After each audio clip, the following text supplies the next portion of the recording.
cannot claim you stand for unity if you are intent on taking reproductive freedoms from the people of America and the women of America. You cannot claim to be for unity if you try to overturn a free and fair election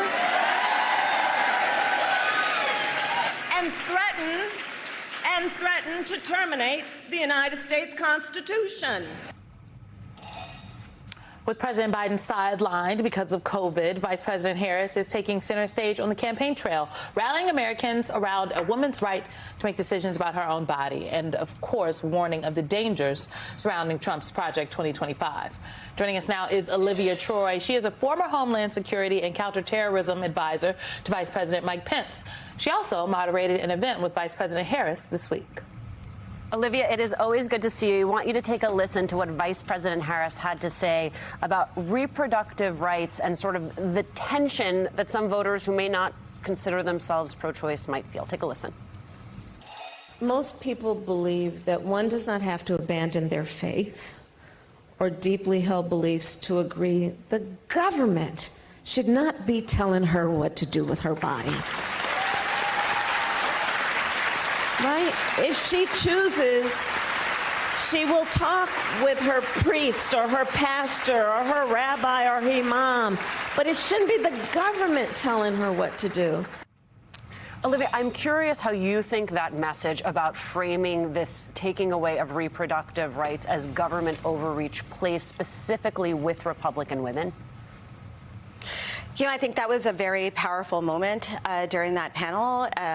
She was on stage with two Republican women, or recovering Republicans, as I said at that event, who shared our personal stories in this space. And I think that is the struggle, I think, with conservative women, right, when we're thinking about this issue. But I think at the end of the day, women are going to stand by women. I think that is what it's going to come down to. And I think that she is doing an amazing job at extending grace and bridging that gap between the women and bringing us together to really talk about this issue that's so personal to each and every one of us.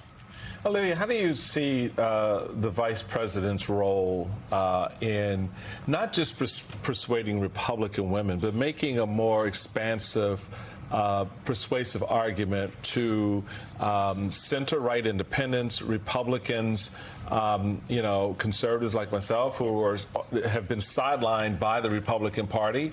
Where do they go, and how is she a good beacon for them in terms of her appeal and her ability to speak for the next 4 years on behalf of the administration, given all the other drama that's been going on around the president? I think her role here could be very important. How do you see it? How was it received in that room? Yeah, I think she is a very powerful voice in this space. I will tell you that I have heard from a lot of former Republicans, independents. I've heard from current Republicans who are kind of weighing this election. I've gotten notes from them saying, I wasn't sure which direction I'm going to go in. I watched the event. They looked it up. They read about it. And those that attended. And they said, that they were happy to see that kind of outreach to them.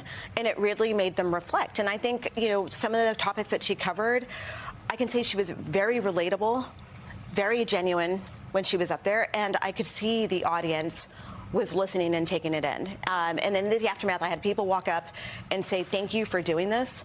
Thank you for being up there. And these were Republican women in the audience. Yes, these were Republicans. I had Republicans even come up to me after the event in the parking lot, and they said, hi, Olivia, I'm a Republican. I had another lady say I was a Republican, but I'm sort of in the center now. I was really just sort of touched by the fact that the vice president made the effort, came out here, and was willing to have us here in the audience, have us on stage. I think that is what it's going to take for this election. And so I think she is a perfect messenger for that. And I would say I walked away from that event thinking incredible about the vice president and the way she is, and just how eloquent and just how level-headed she is when it comes to policy. When she was up there on the messaging, I mean, she was speaking in a very inclusive tone on how Republicans see things. You didn't feel like it was, what I hear you saying is that you felt like, okay, I'm comfortable being here, and this is, I often have heard, you and Mr. Chairman talk about a permission structure. Yeah. And this is, it seemed to me like this was one of the events designed to give a permission structure for not just Republicans writ large, but specifically Republican women to come to the table. Like, you don't have to leave your Republican values at the door in this election to vote for Joe Biden and Kamala Harris. Yeah, I think, and I hope that carries forward. I think it's important to have these conversations, and I hope that, Americans across the country, women are having these conversations with their families, and I hope it serves as an example that we can kind of work together. And look, when you talk about Republican values, we saw what happened at the RNC this week. We saw their Republican values on Thursday evening. I mean, those are not the values that I think most center-right, moderate people really identify with. They're anything but that.